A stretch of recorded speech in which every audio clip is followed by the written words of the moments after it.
Bonjour Amandine Duquesne, bienvenue. Bonjour, Vous êtes Thomas, donc manager RSE chez RSM France. Ça fait plus de 15 ans, je crois, que vous pilotez des missions d'audit et de conseil en RSE. 15 ans, ça donne un joli recul. Vous avez vu ces questions devenir de plus en plus stratégiques au sein des entreprises que vous conseillez ? Oui, tout à fait. Au démarrage, il y a quelques années, au début des années 2000, on voyait plutôt la RSE comme peut-être un outil de communication, d'embellissement des politiques et du business des entreprises. Certaines même la voyaient presque comme de la philanthropie. Aujourd'hui, clairement, c'est complètement intégré dans les offres et dans le business.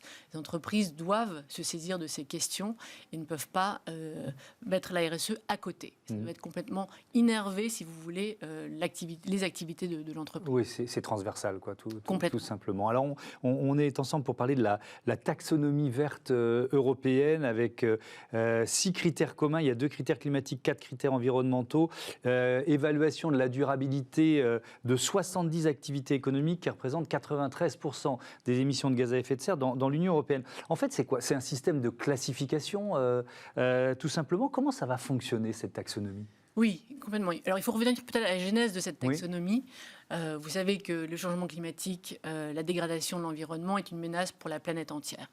L'Union européenne, pour contrer cette dégradation, cette menace, a mis en place un vaste plan qui est le Green Deal européen et qui vient aujourd'hui, si vous voulez, proposer un nouvel mode de croissance moderne, compétitif et en attendant où elle attend en fait que les entreprises utilisent les ressources de manière efficace et de manière sobre, si vous voulez. Et en ce sens, il y a besoin de venir classifier les activités des entreprises pour pouvoir vraiment identifier celles qui sont vertes ou durables. Et c'est en ce sens que l'Union européenne a mis en place cette espèce de canevas, si vous voulez, qui vient identifier les activités vertes des entreprises pour tout simplement réorienter ou orienter les capitaux, les financements vers ces activités durables. Oui, parce que c'est ça, le but ultime, c'est le fléchage, c'est l'orientation des financements de l'Union européenne. Complètement. On parle de quelle somme d'ailleurs ? C'est j'imagine des milliards, des dizaines de milliards d'euros en jeu Oui, ça concerne effectivement l'activité économique européenne dans son ensemble. Donc c'est incommensurable, si vous voulez.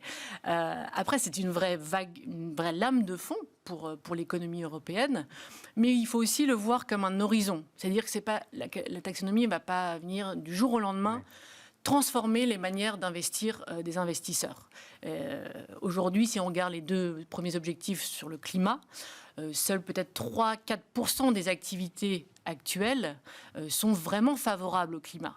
Donc demain, les investisseurs ne vont pas se tourner à l'encontre de ces 96% de l'activité qui reste. Ils ne vont pas tourner le dos à ces activités, si vous voulez. Oui, on voit s'afficher les 6 critères de la taxonomie verte et atténuation du changement climatique, adaptation au changement climatique, et puis utilisation durable de la protection des ressources aquatiques et marines, transition vers une économie circulaire, prévention et réduction de la pollution, et puis protection et restauration de la biodiversité et des écosystèmes. En fait, une activité, elle peut être considérée comme durable si elle contribue à l'un de ces critères. C'est ça le principe. Exactement. Sans nuire aux autres. Exactement, les autres. Le principe du do not significant harm, ça qui est important. Donc, c'est vraiment un jeu d'équilibre, si vous voulez. On ne peut pas prendre les objectifs de manière cloisonnée. C'est vraiment les voir dans leur ensemble. Et donc, ça participe, si vous voulez, de l'approche très, très englobante de la RSE qui va concerner l'ensemble des activités de l'entreprise. Je disais en titre, c'est un processus de réorientation des flux financiers particulièrement complexe, peut-être le plus ambitieux qui a jamais été lancé. Pourquoi on peut dire ça ? Parce qu'à la fois, viser la neutralité carbone à 2050, c'est très ambitieux. On entend beaucoup aujourd'hui qu'il faut se mettre des objectifs aussi court terme, vraiment très, très flagrants, si vous voulez. 2050, c'est bien, mais il faut aussi agir maintenant. Et donc, c'est pour ça que c'est déjà très, très important comme démarche. La taxonomie est aussi très structurante parce que l'Union européenne a choisi d'avoir une approche normative des choses. Donc, ça met vraiment une entreprise dans des rails et ça contraint beaucoup l'exercice. Je vous parlais tout à l'heure de Canva. Les entreprises ne vont pas pouvoir faire ça, je dirais, au doigt mouillé. Il va falloir sortir, produire et publier des ratios financiers. Et là, ça aussi, c'est novateur parce qu'on vient faire converger le financier, l'extra-financier. Donc ça signifie aussi beaucoup plus de connectivité entre les rapports financiers et les rapports RSE. Mais donc ça suppose aussi, alors là on est au cœur de votre métier, une réorganisation au sein des entreprises pour s'adapter à cette taxonomie verte. Tout à fait. La taxonomie, finalement, je pense qu'elle sera ce que les directions voudront en faire. Ouais. Soit ça va être perçu comme peut-être encore une contrainte, une lourdeur administrative complémentaire, supplémentaire, et ça n'aura pas beaucoup de sens. Si l'entreprise s'en saisit derrière pour revisiter son modèle d'affaires et pour peut-être aussi décloisonner les directions entre elles en interne, ça va avoir un effet très bénéfique. Parce qu'aujourd'hui, il va falloir effectivement mettre autour de la table la direction financière, la comptabilité, la communication financière, la direction RSE, qui ne sont pas forcément des directions qui se parlent beaucoup aujourd'hui. Et donc, ça modifie finalement la manière de fonctionner en interne de l'entreprise. C'est ça qui est intéressant. Ouais. Avec un enjeu, c'est déjà, comme point de départ, c'est savoir si l'activité est éligible et alignée avec la taxonomie.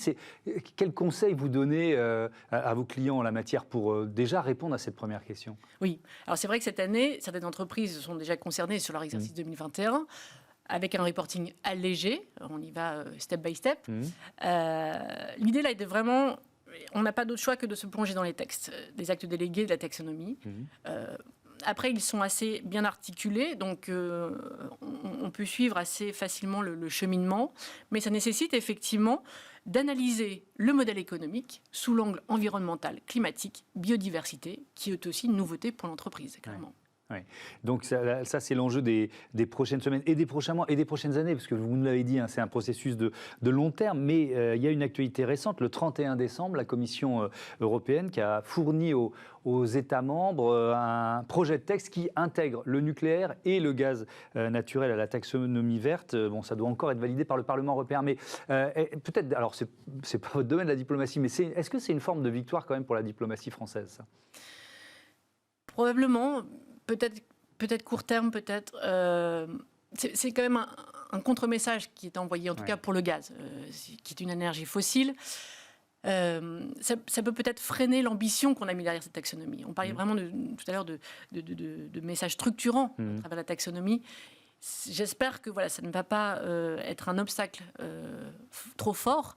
Maintenant, c'est politique, il y a des intérêts multiples et il faut composer avec. Ouais. Oui, on peut même dire que c'est un peu l'avenir du parc nucléaire français qui était en jeu. Tout à fait. Parce que les investissements sont colossaux, tels qu'ils sont prévus, tels qu'ils ont été annoncés par le gouvernement. Comment éviter le greenwashing? Parce que c'est une vraie question et je pense que les chefs d'entreprise que vous conseillez doivent aussi se la poser. C'est-à-dire que là, vous nous l'avez dit, il va y avoir des critères, il va y avoir des ratios financiers, il va y avoir un canevas. Donc comment éviter le greenwashing? Alors justement, je pense que ce canevas, cette nomenclature, va peut-être limiter les entreprises qui souhaiteraient un petit peu sortir des clous. Parce qu'il faut vraiment suivre un process en 5 étapes pour arriver à ces ratios financiers de chiffre d'affaires vert, de CAPEX vert, d'OPEX vert. Et donc tout ça est effectivement tracé, assez fortement tracé. Puis derrière, il y a quand même le contrôle du commissaire aux comptes, peut-être demain de l'organisme tiers indépendant, l'OTI. Donc il va y avoir certainement des débats, parce qu'on est aussi sur une science un peu molle quand même, la difficulté de dire entre une charge fixe verte ou pas verte. La frontière est faible, donc, mais c'est ça qui va donner aussi l'intérêt. Mais c'est un élément qui est important, parce que ça va être aussi un enjeu de concurrence entre les entreprises. Celles qui vont les premières pouvoir s'afficher, ou même afficher un objectif bien plus rapproché que 2050. Ça existe déjà, par exemple, dans l'automobile, sur le passage à l'électrique. Enfin, vous voyez ce que je veux dire, c'est un enjeu de concurrence. Tout à fait, tout à fait. Et on va voir d'ailleurs le marché, un petit peu le mercato des fusions-acquisitions qui va aussi se transformer. On va voir des mariages ou des divorces du fait de la taxonomie verte. on va faire des rapprochements pour améliorer ces ratios de taxonomie verte. Donc c'est très intéressant, ça rebat les cartes complètement aujourd'hui. Oui, et c'est pour ça on le disait, c'est un mécano particulièrement complexe. Merci beaucoup, merci Amandine Duquesne, à bientôt sur Bismart. Allez, on passe à notre débat sur la chimie du végétal.